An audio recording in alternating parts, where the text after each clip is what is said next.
Paki-start tapos check mo kung okay na yung clutch natin.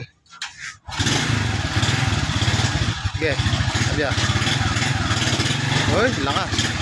Pero, anong masasabi mo, boss? So ngayon, bago natin ibalik yung cover mga boss, ito yung ating cover. So lagi nyong i-check yung kanyang clutch arm. Ito, yung arm. So sinasabi ni boss, napakatigas daw, parang nakikipagbuno ka.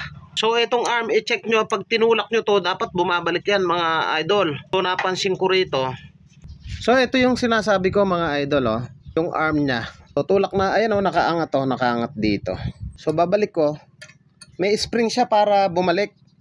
Ang problema, ayan, di bumabalik. Kailangan pa nating gamitan ng screw para lang bumalik. Pakita ko muna sa inyo.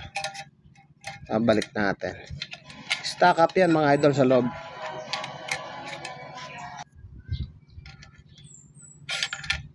Babalik na.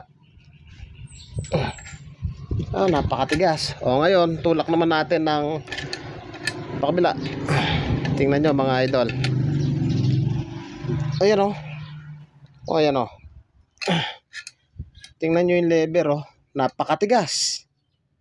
O, umangat na rito. Hindi bumabalik. Ayan o.